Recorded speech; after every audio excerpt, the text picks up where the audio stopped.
and welcome Musk players to our 4th or 5th episode of 2019. I've already lost track, we're 5 deep. 5 in. We're looking good. I'm here sitting with Julian Price and David Fish. Heather, as always, how are you gentlemen? Yeah, good. I'm good. I'm actually great. You're actually great. We'll talk about why in just a second, but of course it's a really big show for us, mainly because, well, the biggest movie of 2019, in fact maybe of the past 20 years when it comes to superhero movies, has come out this week. So we will be discussing all things Avengers Endgame. We have a brand new toy here which ties into all of it. I'm not too sure how well you can see our little Iron Man down there. It actually comes out on Friday and it is super cool. And Fish, you're addicted to Yoshi now, a game that you said was probably a 7 last week. You've played it a bit more? Yeah, I've been playing it quite a bit. I definitely heard him say it was a 10. A 10? Well, yeah, no, maybe it's getting towards that for me. I'm very addicted. I don't know. But boys, I haven't seen it yet. Yeah. But you guys have seen Endgame. I'm so jealous. Yeah. I'm not seeing it until Monday, because my I mate don't know Reese... how you could wait that long. Well, look, I've got a friend that I see all the Marvel movies with, and he couldn't do it until Monday. Right. So So it's you know, your it's a friend's special fault. thing. So I blame you, Reese Cobbledick, on air. His last name is Cobbledick? Yes, it's a tender thing. We're not children, guys. so we won't highlight that, but that's hilarious. Okay, boy, what's your first thoughts? Come on, hit me. Do you want Don't the gut spoil reaction? anything. All right. Well, look, I was lucky enough. I mean, we know that the big premiere went on in LA.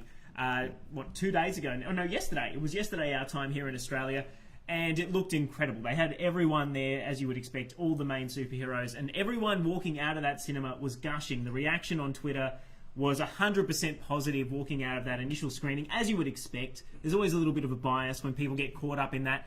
I was lucky enough to go see it here at IMAX for what was the first screening here down in Melbourne, and it was as incredible as they said. It is. Good. I know you haven't seen it, Fish, so we don't want to go into spoiler territory. We won't be saying what Iron Man gets up to, all the crew in the film. Has it been worth 22 movies and 11 years wait? Oh, yes. Yeah, That's the thing is, it's not exactly worth that. It's the fact that those 21 prior movies have built up so well. Like, not only do you know these characters inside and out now, but if you are a fan who has watched every single one of those, this movie is just the ultimate payoff.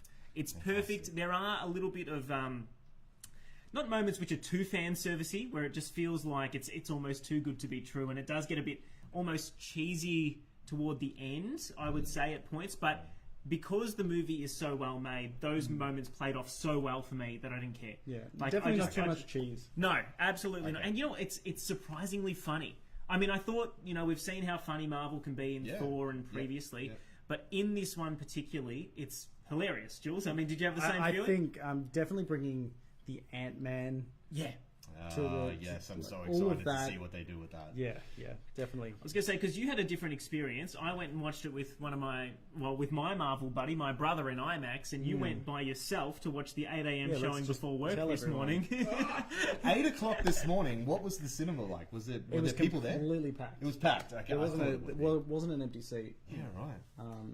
And I felt kind of good about it because got a bit choked up at times.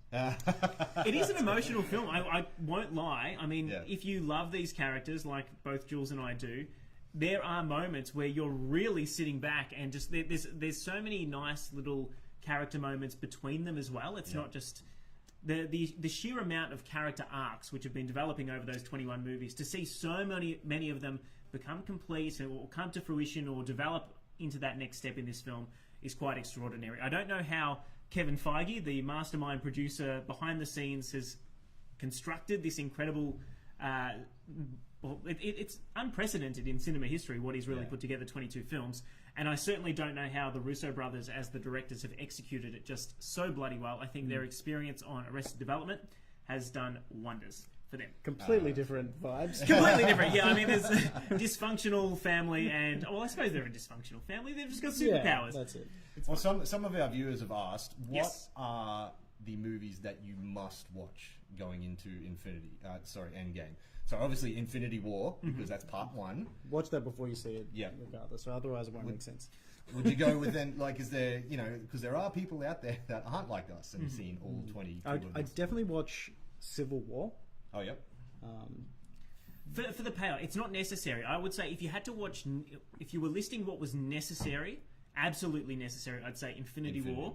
And that's about it. Like, if you wanted to, maybe Ant-Man and the Wasp, but Civil War is more for, obviously, there's that division between Robert Downey Jr.'s Iron Man and Chris Evans' Captain America, and that's, if you want the payoffs, I suppose, to do with that, I would watch that as well. But and it's a fantastic film, so you should watch it anyway. Yeah, I mean, if you haven't, it's been out for years. Come on, I love flip. Civil War. It's probably my favourite of them all. It's crazy to think, though, I mean, for us, Jules, it's been 11 years in the making. 2008 was the first film. I still remember going to see Iron Man in the cinema. It's over, and yet I'm not upset about it. No. Like, they actually delivered. And I know this sounds ridiculous to say, because I know you two... I'm pointing at cameraman Tim here as well. We can see his hand, ladies and gentlemen, who haven't seen it yet. But I went in with the highest of expectations, and it blew those out of the water. And I know I'm a massive fanboy, so that doesn't mean a lot. But that is something. Like, it's something that you've been waiting for. And you have, like you said, if you've gone in with high expectations... And that's a very dangerous way to go into a film. So for it to have delivered for you, I'm even more excited now. So it's going to be great. Well, I saw those spoilers as well before I went into it. Yeah, we discussed Obviously, that last I'm not week. going to mention what they are. But even though I did see them and they were major, the film was still... It's still enough to beat that. Yeah. You beat the spoiler. There is a I beat the there is a spoilers. moment in this film where I audibly squealed. I was like, I think I know what it was, and the whole cinema did. When you collectively, you have to hold yourself back, but the passion gets the better of you. Anyway, no, I'm not doing it again. You can clip that one up for later. Yeah, this isn't live. It's fun. It's a great movie. If you at all love the Marvel cinema universe, I would definitely recommend going to see it. Obviously, it's going to make enough money without you anyway. But I've already got my tickets to see it for a second time on Friday, and I cannot wait.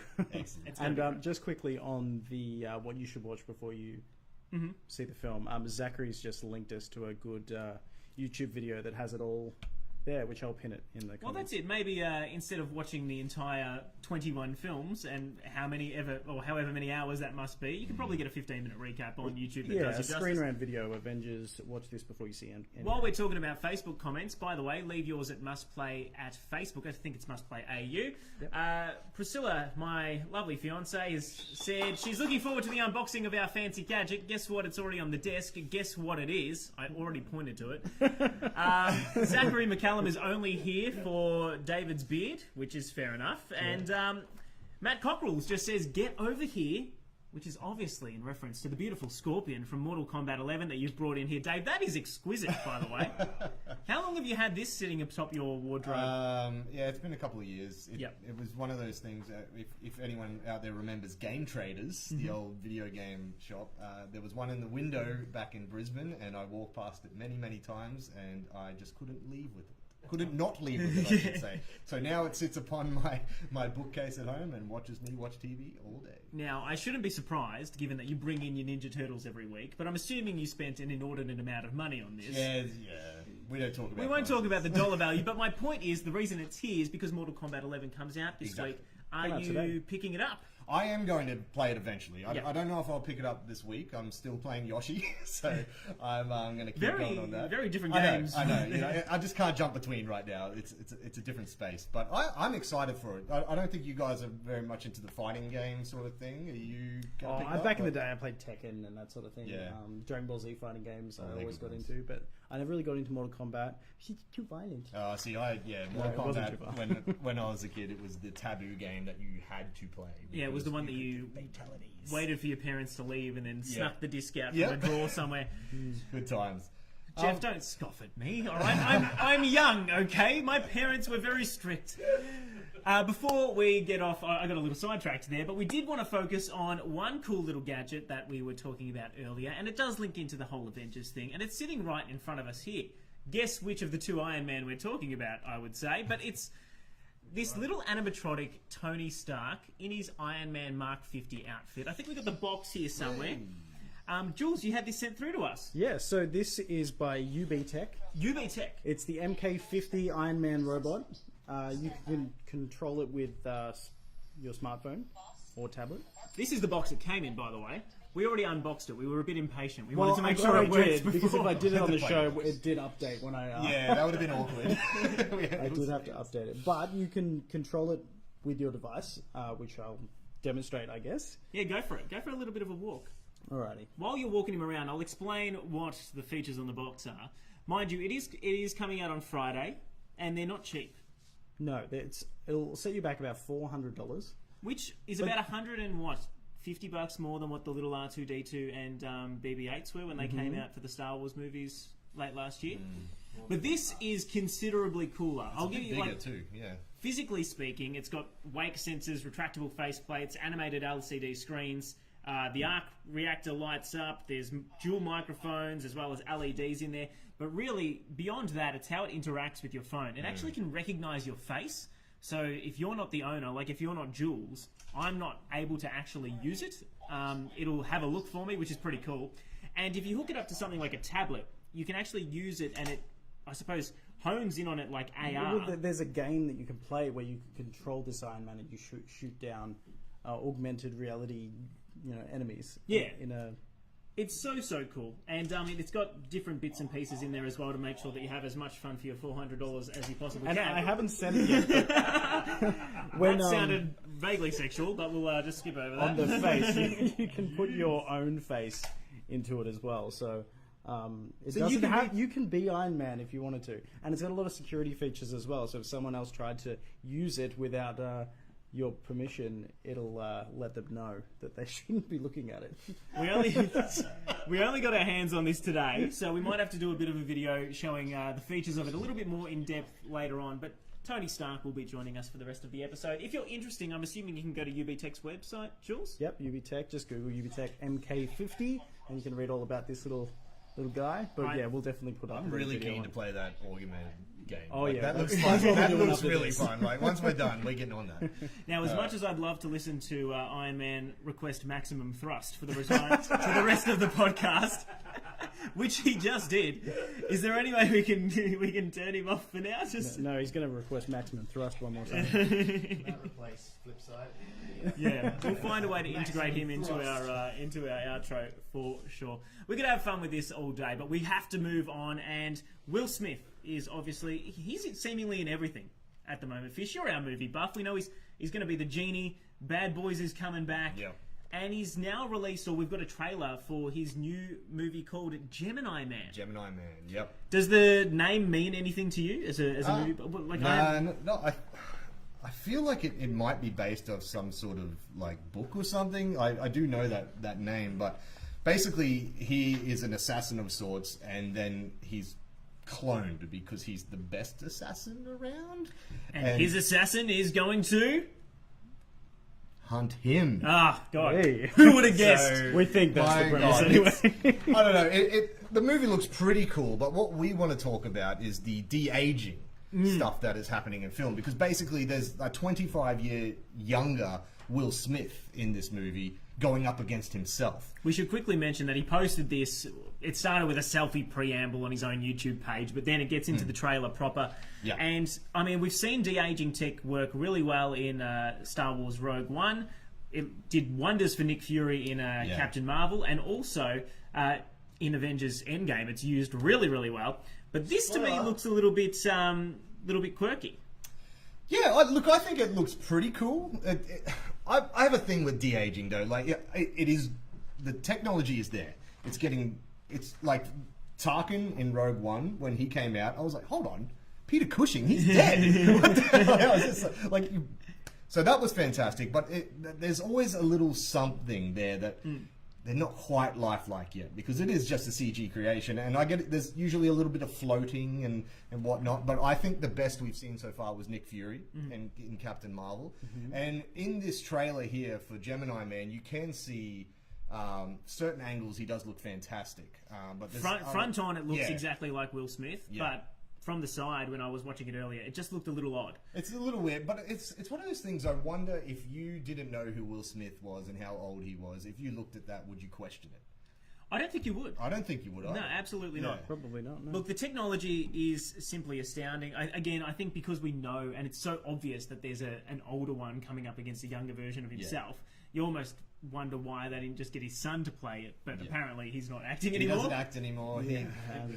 He wasn't good, but Will Smith really tried to push him, and then they made After Earth. They and did was that it. father-son film, and that's all they needed. It didn't Hey, work. the Karate Kid reboot was terrible as well, okay? It's not just After Earth. He failed on multiple occasions. Let's give him the credit that he deserves. I never saw it. I still remember Jaden Smith, like, you know how he tried to be a rapper at some point when he was 15? Yeah. I think he's still going. Oh, I'm sure he is, but I still remember him being, it was around 14 or 15, and he was rapping about using narcotics, and I'm like, mate, we know that you're not touching that stuff. You know, it was trying to be too gangster for the 14-year-old boy that he was. I think he should was have just trying to get out of that shadow, because Will Smith was the guy who didn't cuss, you know, like when he rapped. But yeah, I don't know what he's doing. I think he rocked up to his prom dressed as Batman. Yeah. So that's where he's at right now. He probably needs to just, get another hobby, or just enjoy his father's millions, or Yeah, just probably watch more Netflix, like all of us in the regular world do. Speaking of, by Good the way, segue. Speaking of, Dave, this is all an illusion, all right? Don't let people know how good my segues are. Netflix is busting out a new randomiser, Jules. I mean, you're the one who's done the research on this. What's happening? Because it is a struggle for me to pick something. I think we've all been there. We can't decide what to watch, and we just scrolling and scrolling through Netflix, trying to find that perfect movie to watch. You spend as long as you would watching the movie trying to pick something to actually watch. So it's only on Android at the moment in testing phases. But if you go to the Netflix app on your Android device, I don't have an Android, so I haven't been able to test this. You said but here might in be able to. Australia. Here in Australia, Right. you should be able to click randomize, and it'll just take you to a random film. I presume it's from your suggested films. Is Well, it that's what I always want- film? Would it always be a film, or would it go to I random can't- TV shows? I can't imagine it would take you to a TV show. It'd have to know. It would have to be the first It'd episode. have to be like if you've watched ahead for a few episodes or such. Look, I think it's a great idea. I can't find it just yet. I will keep looking though. It is still in testing phase, so maybe not everyone's got it. You've got to update it, bro. I want to know what it's based on, because sometimes, like, Netflix gave me a 98% match for Amy Schumer's latest stand-up, and I absolutely hate her. So I have, I have no idea what it's basing my like on. I do watch so much stand-up comedy on Netflix, but if that was just to play randomly for me, I'd be pretty disappointed. I'd have to be, chopping and changing. It's just me. I want to know how accurate is this thing? What is it actually being used for? Well, I think it's one of those things, because, like you said, how many times have you been there? You're looking through all the titles. Too and much. Like, I just don't know. I don't really do that. I have my set little things that I watch, and I'm timed it out perfectly around my work and such. But I think it goes back to, remember when in the good old days when you used to just turn on the TV and you just watch whatever the hell was on? I think that's going back to that. And when you just want to zone out in front of the TV, I'm surprised that hasn't happened until now, to be honest. That is like the reason why Netflix is so good is completely opposite to just turning on your TV and watching whatever it's on. It's because you actually have some choice. Well, that's why I love Netflix. It makes no sense, Netflix. What are you trying to do to us? Anyway. But how many people do complain about there's too much to watch on Netflix? I don't know what to watch. Look, you'd probably discover some things too. The thing is, they generally give us stuff that we don't even know that we need, and then once it's part of our everyday life, we can't live without it. Well, maybe when they do roll this out, you'll be able to select, narrow it down a bit. Like, only shuffle me horror films, or I don't know. That's if they even keep the thing. It is in testing phase. Look, it's so hard to try and unravel what these companies are trying to do. A lot of the time, maybe it's just because it's for a market that's not us. In fact, one that I always have a gripe with is Nintendo. Whether it's releasing that door jam that was the Nintendo 2DS, which looked absolutely terrible. Well, that's what it was. It was literally a wedge that you could prop open a door with. Size. It looked absolutely atrocious, but it sold like hotcakes because for young kids, the thing wouldn't break. Yeah. And it was, I think you can buy them now for about $120 with a game. So it's super cheap to get into as a barrier for entry. And the reason I bring that up is because Nintendo is now apparently working on 2 new models of a Nintendo Switch, a souped up higher powered version which will come later this year or maybe even next year, and a cheaper version. Now, Jules, you're our only baby daddy here on the panel. Would you let your daughters currently touch your Switch? No. If there was a cheaper option. No. Well, I'm sorry. I mean, Addie wants to try it, and she wants to play it. Yeah. But she just looks over me and tries to press buttons and stuff, and I end up just putting the thing down because I can't trust kids with it. It's not, at the moment, it is a pretty fragile thing. Occasionally, she'll knock the side Joy-Con out when I'm doing handheld or something. And so if you were to get an option which was more like the 2DS, which was child-proof, a little bit smaller screen, maybe not as great. That sort of device would be good for if Nintendo had Netflix on it, for example. Yeah. I would have that in my lounge room on the dock. And so occasionally we give Addie the iPad to play. She's got a few like puzzle games on there. Terrible parenting right here, Terrible but anyway, I'll whatever. never give my child a device. But I'm judging you silently. I think it'd be great if she could do her puzzles on the Switch, or like if there was a game. I'm going to let her play games when she's old enough, but at the moment she's not. So. Well, it takes me back to the GameCube. I remember the GameCube was, you could kick that thing around and never break it. It was supposed to be childproof. It was a beast. You really couldn't. Yeah. And so I think it's a good idea if you were looking for something like that, like an alternate to the iPad, right? Like give them something that you can play Mario, you can play Yoshi, Something that can take a beating. Because we've already lost the screen on our iPad once. Yeah, there you go.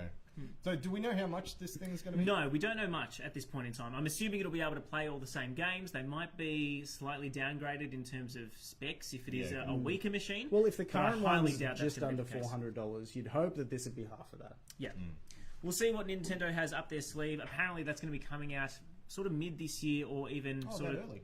in the first half of the back half of this That's year. the rumours. Quarter 3, I should have said.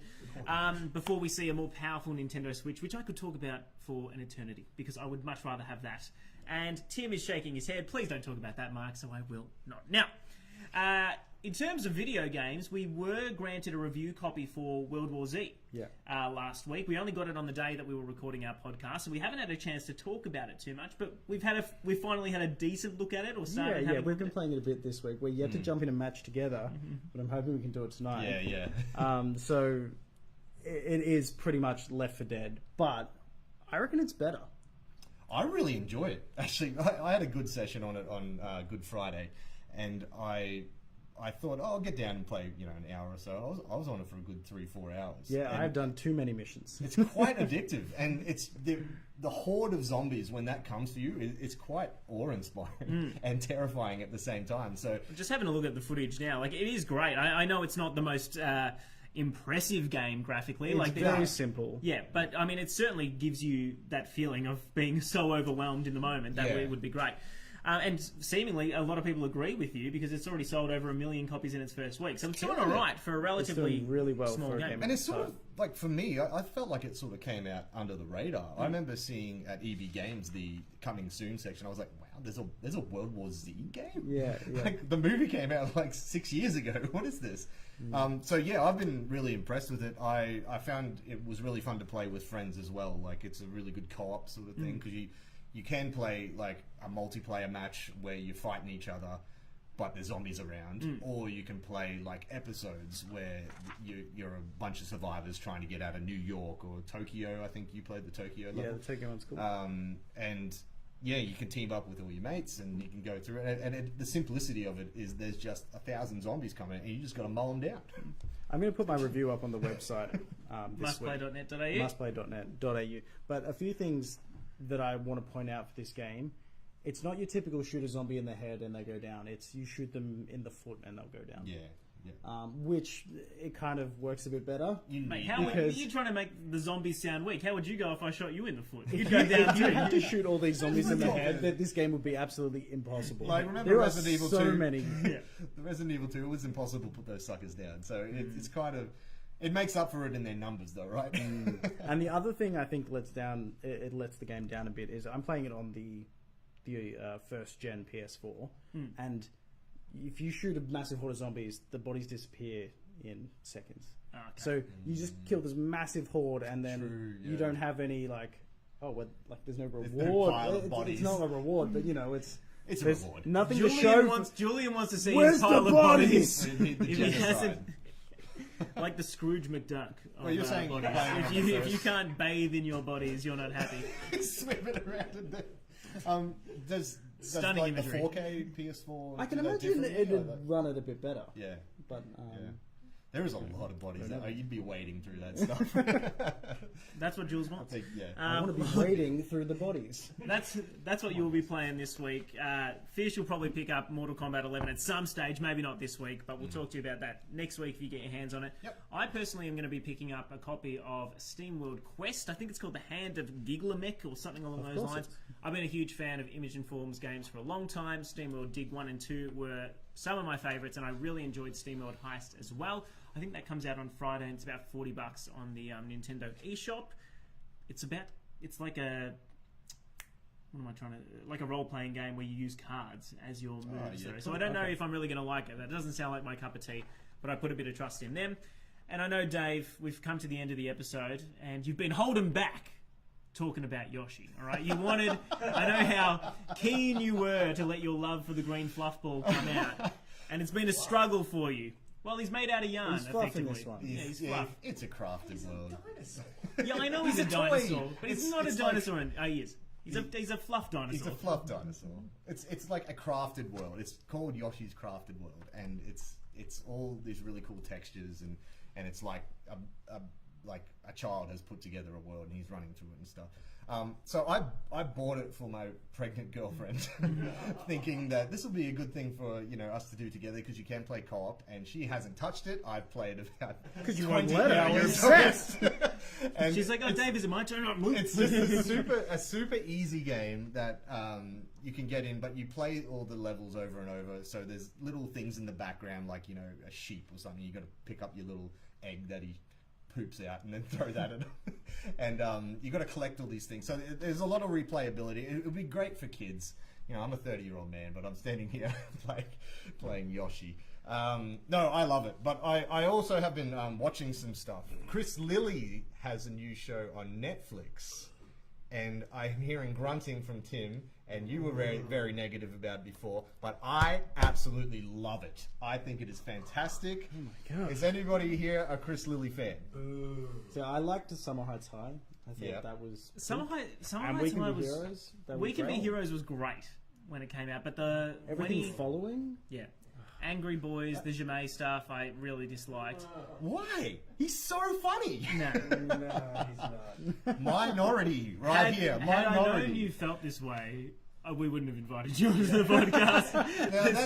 Now, that is a very un-Australian way of talking. Don't Mr. get me Santa wrong, I Matteo. appreciate any Australian No, you content. don't, obviously. No, You don't I like appreciate lunatics. the fact that we do need some Australian content. I haven't seen a lot of it. The one character I do really like, and it's mainly because I feel like I can relate, is the real estate agent with the fat ass who just keeps knocking stuff over. Yeah. You feel like you've got a bit of fat I ass. don't know. Well, I'm a bit self-conscious about my thighs. outside Okay? of the fat ass, he's actually a character that everyone kind of knows somebody like this dude. He's a dude, bro, a lad. And this is the thing I like about Chris Lilly, is that the characters that he's playing are taboo Australian stereotypes, but he's actually tapping into things that are a little deeper than that, and it's. You guys have got the face, but it's true. Well, Matt Cockrell, one of our viewers on Facebook, as we go live right now, is saying that Chris Lilly is the man, and I believe this is his review. It's dope as, and I can't say the last word, just in case 9-year-old Mitchell is tuned into the stream. That is a quote from one of the characters, a 12-year-old kid who thinks he's like a bit of a player. Maybe I need to give it a chance. I have only seen the first episode. So. Well, if you didn't like the first episode, you won't. Okay, so I'm not going to bother then. I've really enjoyed it. I'm actually really surprised at the hate that's going on. Well, by the way, Katie has commented saying that she's going to give you a run for your money in Yoshi Fish. So you might have seen, it's not online, is it, that game? I'm not sure. I don't think it is. Look, We'll come around, we'll play together. I wrote it off last week. After playing it, do you think I wrote it off too soon? Look, Is it I don't know. worth You the- didn't like Chris Lilly, so we have They're different pretty much the tastes. same thing, Yoshi, Chris Lilly. Give it a go. Come around. We'll have some pizzas and we'll play. All right. If anyone else has played Yoshi's Crafted World and wants to sway in on this argument between Fish and myself, I'm not going to spend $70 on it. He's willing to throw away his money, as we've seen. Please leave a comment just down below. I think I'm about done with the judgment, mate. Mate, this is what it's all about, all right? You come onto this podcast so that we can, rip into each other. Please leave a comment below. Like us on Facebook as well as on Instagram. We don't do Snapchat because Snapchat is for babies. Jules, thank you again for your time. Dave, really appreciate you being here as well. I would love to talk with you about Endgame spoilers for the next 3 hours. It would be longer than the film itself, so that we could just fanboy out. But we might leave that for next week. If everyone's seen it here, maybe we have a chat about the movie then. Maybe. Yeah. All right. Tune in then for the 6th episode of Must Play for 2019. Until then, thank you again for watching. And give us a share. Share this video.